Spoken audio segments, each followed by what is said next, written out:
Hello, and welcome to the 8th episode of the Films Not Movies podcast with me, Arron. And me, Charlotte. This week we'll be reviewing T2 Trainspotting and looking back on The Witch from last year. That's right. So let's get straight into it.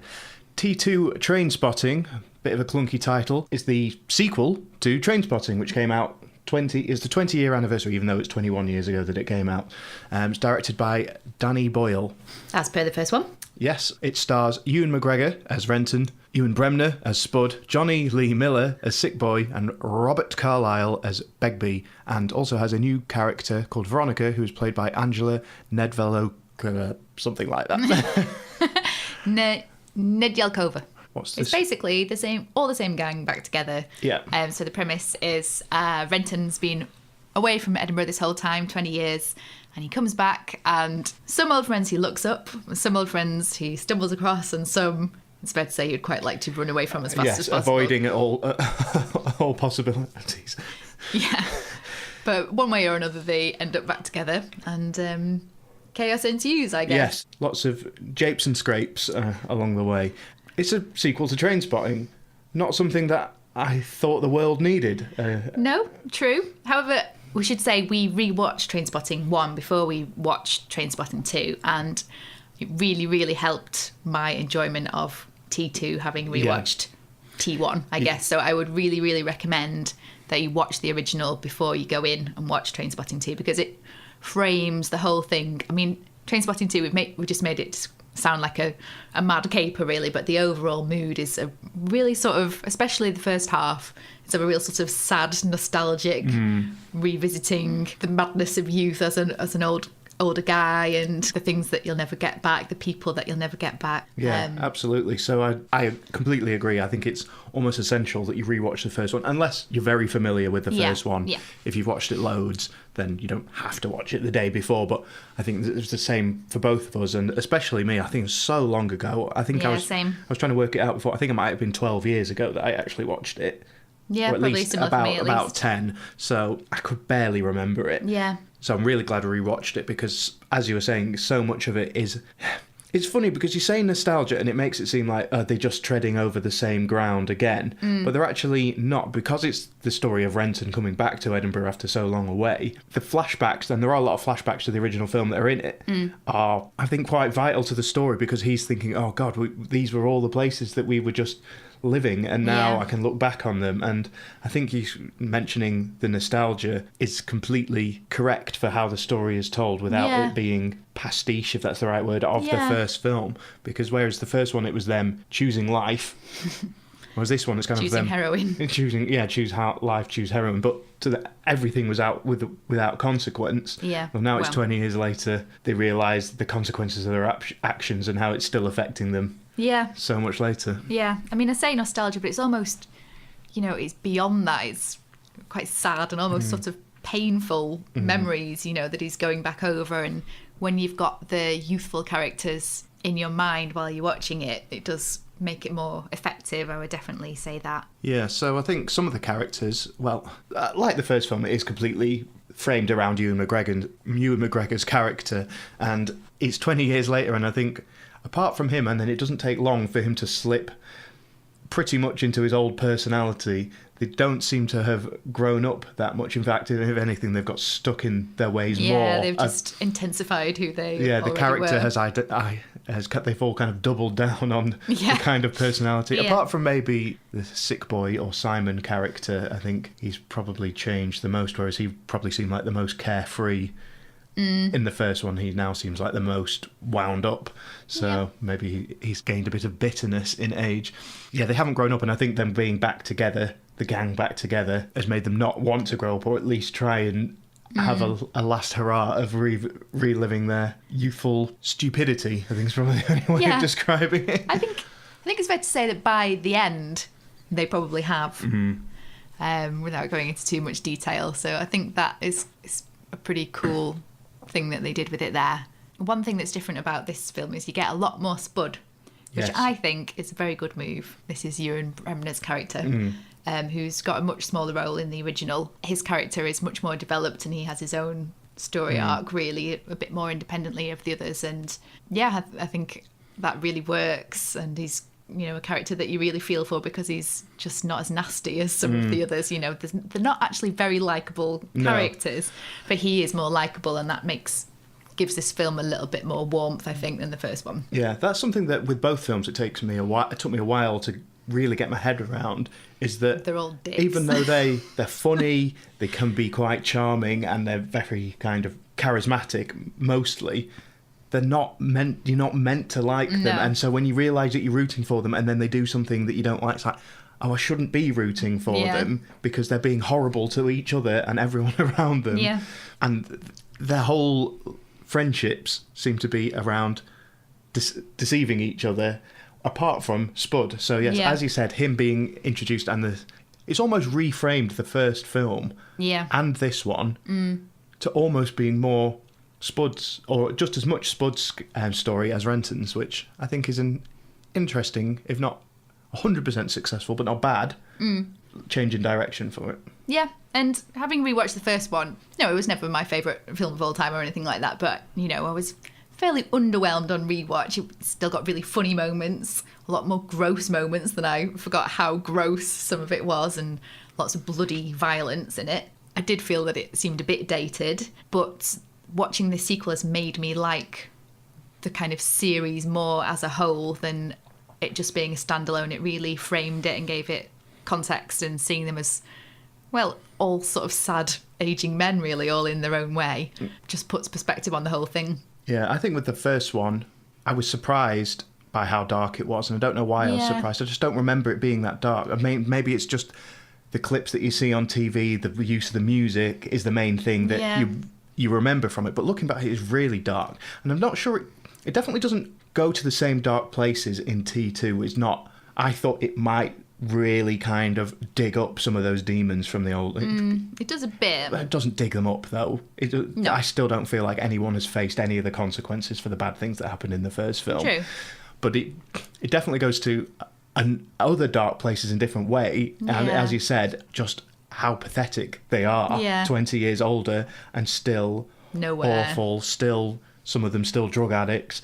Still, they just haven't been able to grow up. And then when they're around each other, they make each other worse. And it's kind of like, it's not funny. And it's funny to watch because it's a funny film, but it's not funny it's not fun for them anymore being like this. And I think that's it. They're all kind of owning up to the repercussions a bit more now, or kind of realising that they can't just live in the moment because the moment's gone.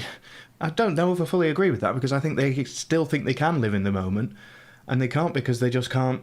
Yeah, I think they sort of come to that realisation. They can't hack it, but so I think it definitely, despite it being an overwhelming, like the first film, it's quite upbeat and funny, but with quite a horrible framing, which is drug addiction. Yeah. But it definitely has that more tinge of sadness in this one, which the first one didn't have, despite the first one going to much darker places. Yeah, the first one is very much two flip sides, really. It's the mad exuberance and drugs and all that kind of thing, and all the music, and then the really dark stuff is really dark, but intensely dark for a short amount of time, and then back to the madness. So, whereas this has got much more of a lingering, melancholic mood, broken up by the odd funny bits, but that sort of mood prevails. So what did you think about the music? Yes, I was hoping for more from the music in this one, to be honest. I thought the new stuff that they introduced was pretty standard fare, nothing stuck in my mind. I quite liked it, actually. And they were obviously going to revisit some of the classics. Yeah. And to start with, the use of Born Slippy in it annoyed me, but I think now, because it's hinted at more than fully blown used, and it uses it kind of more thoughtful moments where it just kind of introduces it with the chords. And apparently it's Underworld, isn't it? Born Slippy. Apparently the guy from them, like, he's rewritten those parts for the film. It's not just something that someone's put together. So he's cool. Maybe it's him reflecting 20 years later on his own song and its relationship to this film. So I thought that was pretty interesting. I thought it was really effective, the use of Born Slippy, actually, because they just took the melancholic bits and not the banging bits, and it just seemed really appropriate for where they are now in their lives, the characters. No lager. no lager or shouting. Just remorse.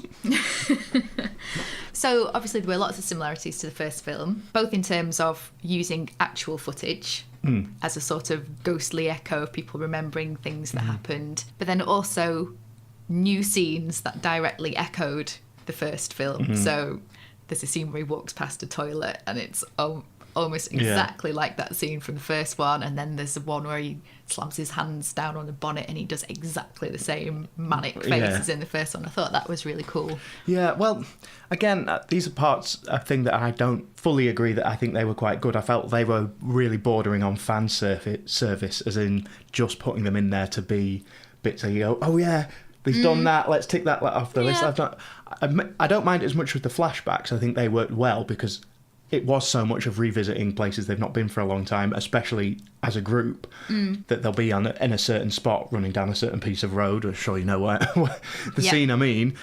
And they're remembering it, but this time it's not the Iggy Pop heart-pumping scene. It's them remembering, and now they're kind of looking at each other and themselves and realising they're old men compared to them. So I think it's going to be down to the individual how they take those moments. But I definitely preferred the use of the flashbacks compared to the revisiting of the same thing. But I understand what you mean. And more than flashbacks, there was actually a lot of cutaways to their childhoods together as well, which wasn't really part of the first film. No.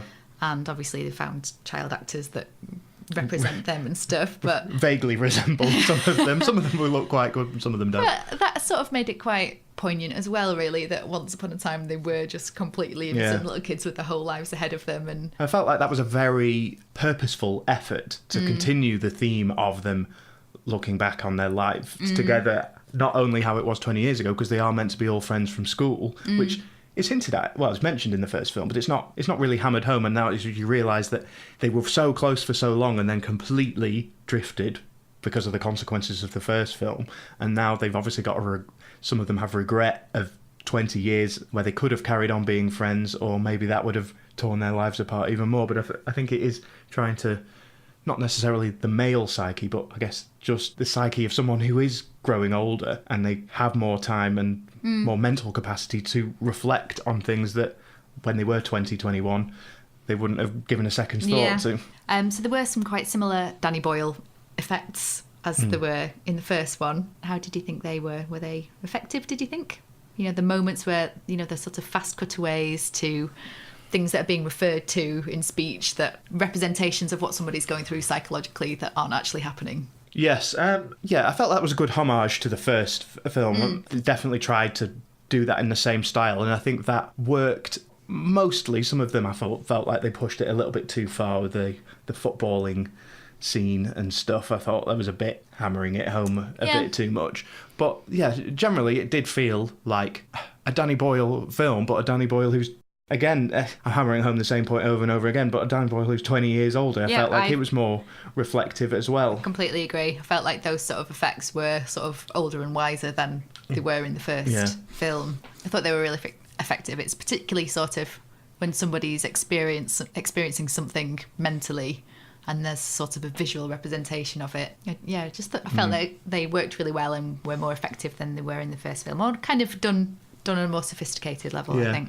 I think I was surprised by, despite it still being, it's hard to describe it as anything other than a drugs film, really, but there was a lot less obvious on-screen... Well, spoons and needles. They did a couple of the classic close-ups of, which I think is some of the scenes that I think the first time around people saw as glorifying drug use, and you kind of can see it, but especially with this one, the consequences of that is so much clearer. But I was surprised by how much that was toned down, and I think that was probably a lot to do with, well, where the characters are, but also... I thought it was better for it. Yeah, I'm not saying that as a criticism. Yeah. I'm saying I was surprised that there was so much less compared to the first one, because rewatching the first one, about half the screen time is close-ups of needles and veins, and so not really for the... Well, if you've seen Trainspotting one, you know what to expect, but not really, because it's not... I feel like it has a lot less edge overall, actually, but as you say, a bit like someone who has got a bit older, perhaps they're a bit more rounded and a bit more... Yeah, it's less brash, less shock factor, but more sad. Yeah, definitely there is a very prominent sadness arc to it in amongst the fun, because I think there are good laughs in it. Yeah, and I did laugh quite a lot. Yeah, I think you laughed more at the second one than the first one. I think I did, yeah. Because when I was rewatching the first one, I was having a good few chuckles, and I was looking at you, and your face a bit... Yeah, but I think...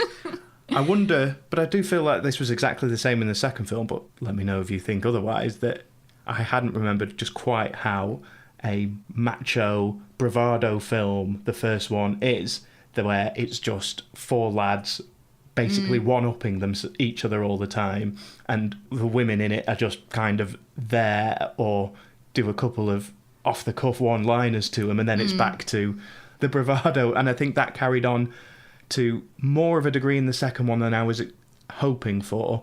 I felt like the way the women characters were treated in the second one was, if anything, worse than the first one, where there's a scene between Begbie and his son, and the mother's there, and she might as well not even exist. I just couldn't get my head around that scene where he's not seen them for ages, and he just goes straight to his son and to say hi, and then it's just like, all right, that's your wife, just completely ignore her. Yeah, but that says more about the characters. Well, I don't think it does. I think the film overall really mistreats what could have made, I think it would have made the film a lot stronger if not necessarily that relationship, but certainly the relationship with the new character, Veronica, which is one of the worst things in this film, because she seems like she's could have been a really good character. And sometimes I think, is she just a figment of their imagination, because she's just there being inexplicably hanging around with these old codgers, and she's 20 years younger, and I just don't buy it for a second that she would hang around for longer than 5 minutes. Yeah, I guess you're right. I mean, that is maybe improbable, but I guess they're trying to frame it as, she's come over from another country and not found herself hanging around with bad people and not got a decent job. But she comes across as more intelligent than any of the rest of them, more thoughtful, more able to take a step back from a situation and evaluate their lives. I think that's one of the weaker parts for me is that relationship, because it could have been really good. It could have. But at least she was in it all the way through, whereas in Trainspotting, the female character that's on the poster isn't really a core character as much as the poster would lead you to believe. And then when I saw the poster for this one, I thought, it's just the blokes, where's the woman gone? And then having rewatched the first one, I was like, actually, she's not really one of the gang in the first one by a long stretch. So I kind of wasn't expecting big things of female characters. And I think that understanding the characters, not that they're super complex characters, but knowing what they're like from the first one made me find the second one funnier because of kind of the inevitability of things, I guess. Yeah, fair enough. This film is a film of two halves and not like a football game. There is a very noticeable tone shift roughly halfway through the film. One half, the first, is considerably stronger than the second. Would you agree? I don't think it's quite as clear-cut as that. I feel there's always an undercurrent of something that's building and going to come. So for me, there's a sense of inevitability throughout the film that you're waiting to happen. So when it does happen and it gets a bit more capery, I was kind of waiting for it and ready for it, and thought it was going to be more capery than it was in the second half, having heard some reviews of it. But I actually still really enjoyed it. I think maybe I was prepared for it to be worse than it ended up being, so I found myself enjoying it more. Yeah, because I think the first half, and maybe I am being a bit harsh saying it's a real noticeable, I think the Spud stream, I love the Spud part of the story that continues right to the end is really strong. Yeah. He's the character who interacts with Veronica the best. They kind of seem like they're actually talking to each other. Yeah. So that part of it stays strong till the end. But as you mentioned, the word caper is the only word I can have in my head, and I feel like that is the only way they could give it a kind of almost Hollywood style action sequences and just unnecessary, just kind of chasing each other around Edinburgh and around. It didn't work for me. That part just didn't work. Yeah, it's the kind of thing that normally I would find a bit crap, but I think because from the end of the first one, you know that when certain people are reunited, it is going to go down. So I was kind of waiting for that to happen throughout the film, and it was always going to happen. So yeah, I didn't mind it. It just felt like when these ingredients come back together again, it's not going to be happy days kind of thing. So yeah, I actually quite enjoyed it for what it was. Okay, let's think about scores then. I'll go first, because I think I always make you go first, so let's go first. I'm going to give it 3 stars. It's a film which, if you love Trainspotting, you should definitely check out T2 Trainspotting. I keep calling it Trainspotting 2. It's called T2 Trainspotting. Apparently he just really didn't want to call it Trainspotting 2. That's pretty much all there is to that name. But great laughs, loads of great... You can tell these 4 actors are the characters. I know they've done other things, but they knew exactly what to do. None of them have lost that character. They knew how to fall straight back into being them, and I think that worked really well.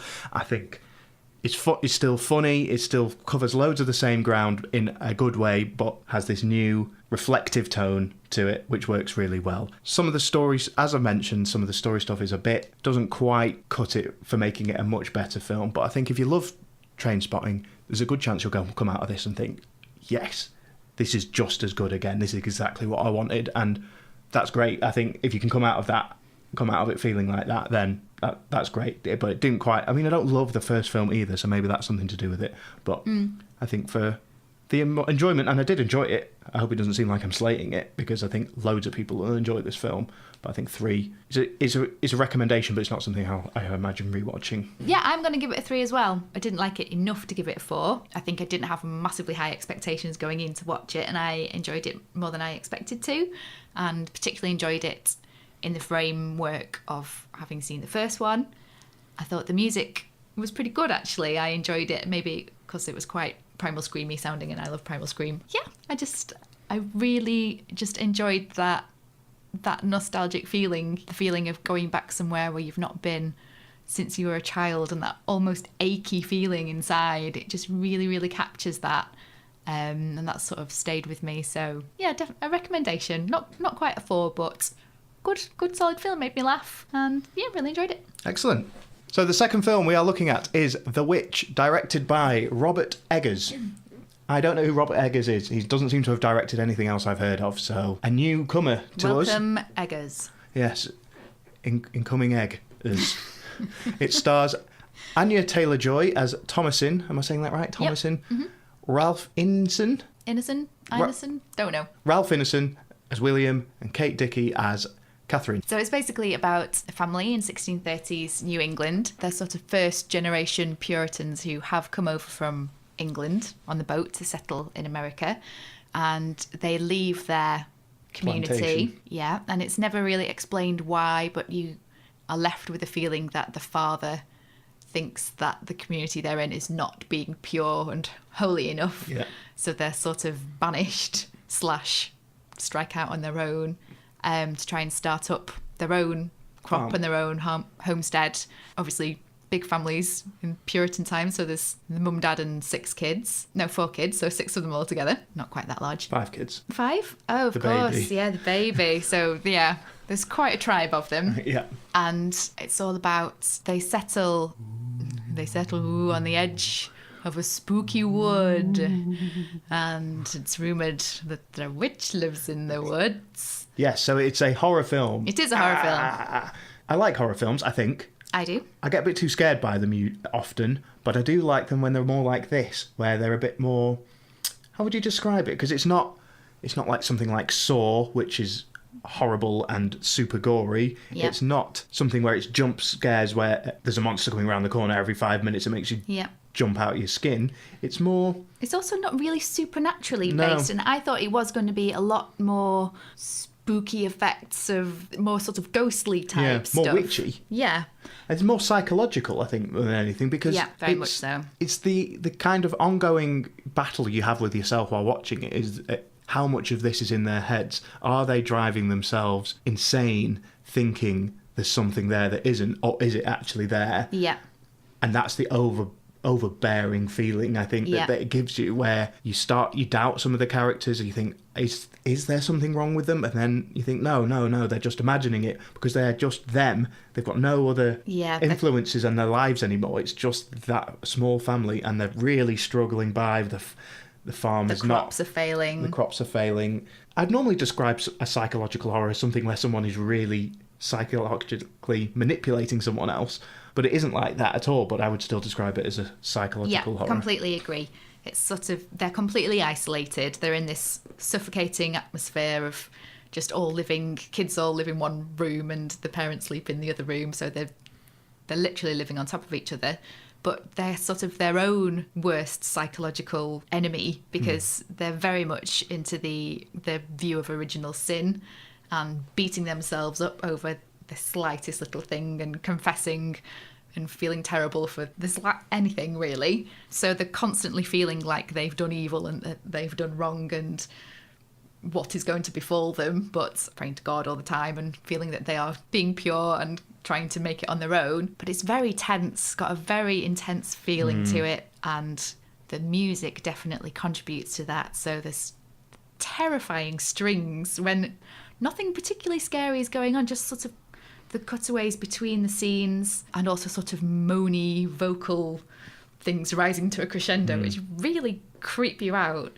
And the scenery, I think, has to be mentioned. You know, there's things in horror films, I think there's sort of two classic scenes or kind of camera angles that they do. So one is this really, in this film in particular, the really wide shot of the landscape, vast expanse of wood that's surrounding them, this massive dark forest, which is obviously pretty spooky. But then they also do that really tight shot where you can't see what's over somebody's shoulder, and you get the feeling that something's right there, but the camera doesn't let you see what it is, and that scares you to death as well. So even when there's nothing actively scary going on, you've got this really creeped out feeling. Yeah, so a lot of classic horror tropes, and I think that is good. It really puts it as a real genre piece. This is a horror film. It's not trying to be anything other than it is, but it does a lot of things originally or differently to how I was expecting. I was a particular fan, despite it sometimes making me struggle to understand exactly what the characters were saying. They do talk in Old English, ye olde English,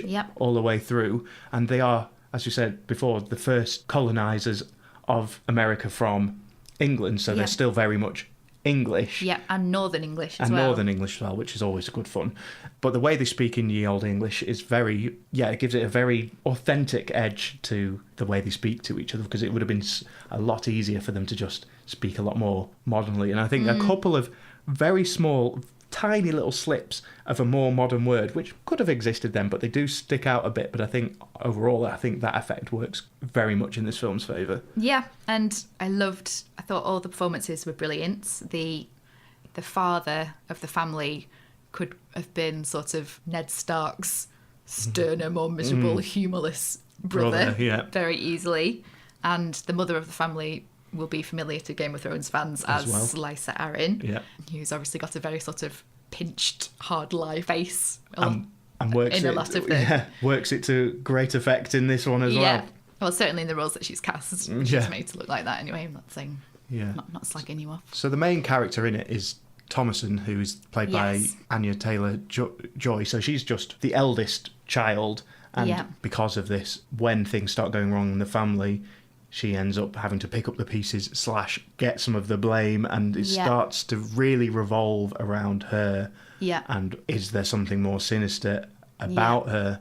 And plays it very well, where it doesn't lead. I don't think her performance leads you into thinking one way or the other. Yeah. And maybe that's just how well it's written, but I felt like I never knew where the story stood with her, or where we were stood with her, and you could tell the family thought the same, where some of them were more trusting of her than others, but certainly they started to get quite wary of her. I thought it was brilliantly done in that way, and she was perfect for the role. I mean, she's the most cherubic, virginal, rosy-cheeked, blonde-haired, blue-eyed.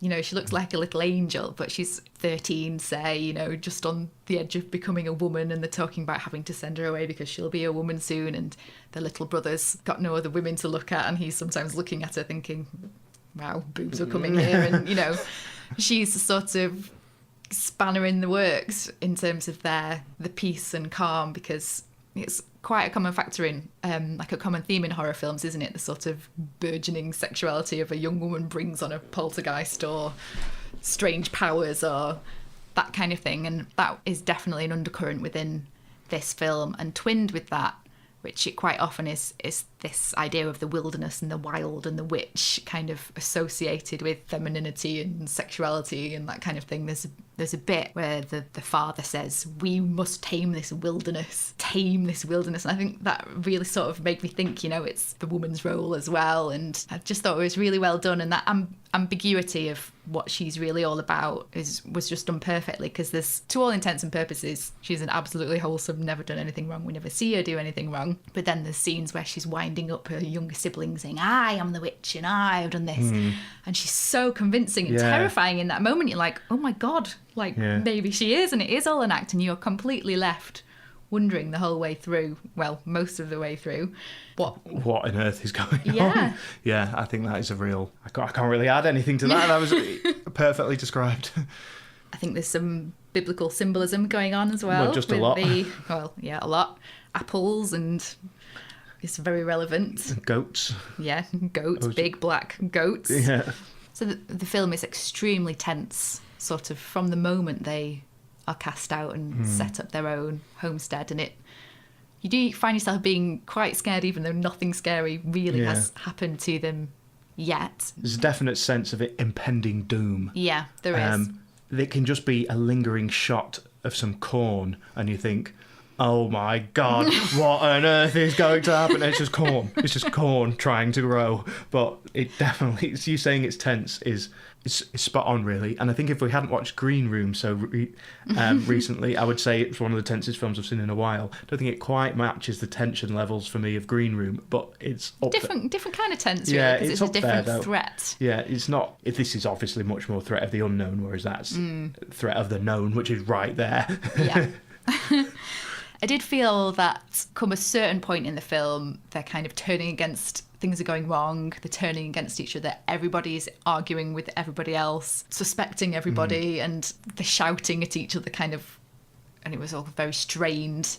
I felt there was a little point where I felt like that was just getting a bit too much now, and would have liked a bit of a cutaway, but I suppose that is just emphasising the claustrophobic atmosphere that they're living in. Yeah, that's exactly the word I was going to use. It is such a claustrophobic film that I do think it can, I think, well, for me as well, it did start to suffocate me not towards the end, because it's hitting more of a resolution by then, but there's a central point where they're just really at each other so much, and everything that couldn't go wrong is going wrong, and falling apart completely. And I think because it is a one-dimensional film, because it's a pure genre film, that is something that would perhaps stop it being elevated into a really, really good film. But I think it's staying very true to what it wants to be by just going straight down this path of, this is what we're about. Yes.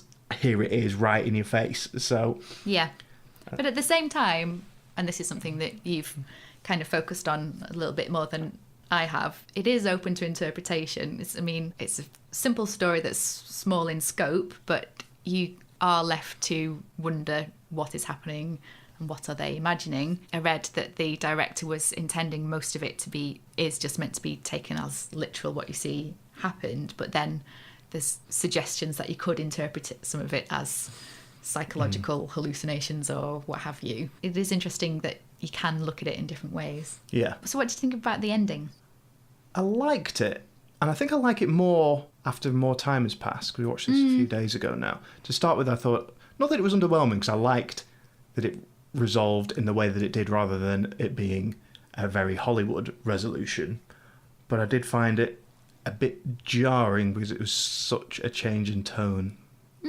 I saw the film ending going in one of two ways, and it went neither, and I was really taken aback by it in a really good way. But again, I think it's one of those ones where you consider it as a whole afterwards and think how cool it is, but then at the time it struggled to process it, I suppose. I agree. But I think it was a brilliant ending, and I really liked what they did with it.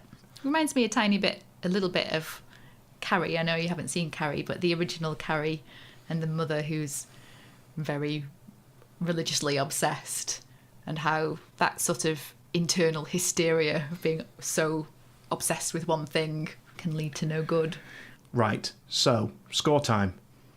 What's it from you? Ba-ba-ba. What say the... Well, wench. Pardon? I think I'm going to give it a 3. I feel like it probably deserves a 4, but I'm still giving it a 3. It's 3 for me as well. It didn't get close to 4 for me. I found it scary, I found it enjoyable, but again, it's not something that's going to linger long in the memory, despite some of the themes will, and I'll definitely always say that it was a film that I enjoyed, and I still always say 3 is a recommendation, but 4 has to be something that I would happily watch and recommend over and over again, and 5 is something very special. Yeah. It's a good film. It's a good, solid horror film. Yeah, that is quite different. One of the reviews I read said, this is not a horror film, this is an art house film. So, it's not a classic horror film in a lot of ways. I think it is a purely classic horror film. I think people have got their ideas of what a horror film is so skewed by the more... It has to be gory. It has to make you jump out your skin all the time. It can be gory and it can make you jump out of your skin, I suppose. But it's just done in... I suppose it's got such a slow build and then is a lot more weird in places than other horror films might be. So that probably freaks some people out. But I just think what I liked about it. I think it's because you have to invest more into it. It's not in your face. I don't think it's very in your face at all. There are obviously scary bits that are in your face, but the film as a whole, you get out of it what you put into it. And I think if you invest and really absorb yourself in the world of it, it'll be very spooky and very weird. And great. Yeah. Well, good. Recommended. Okay, so that's all we've got to say about these films. As we promised last time, anyone who leaves a review on iTunes, we'll read out. And we have had a 5-star review from Jim Maccabe. I wonder who that could be. 5 stars. A refreshing change. I love listening to this dynamic duo talk about films with their charming English accents. A fresh insight into the world of moving pictures! ! So thank you, Jim Maccabe. Any more reviews I will read out and Charlotte will giggle away in the background. Yep. So review us on iTunes. Give us 5 stars or 3 stars, I guess. No, give 3 us 5. stars is a recommendation, apparently. It is for a film, not for a podcast. Has to be 5. Follow us on Twitter at FNM Pod. We have the Facebook page. Films Not Movies Podcast. Yeah, search for that. You'll Can't find remember it. the URL. Search for it. You'll find us. Okay. That's Thanks it. a lot. Thanks for listening. See you next time. Stay out of those woods. Boo.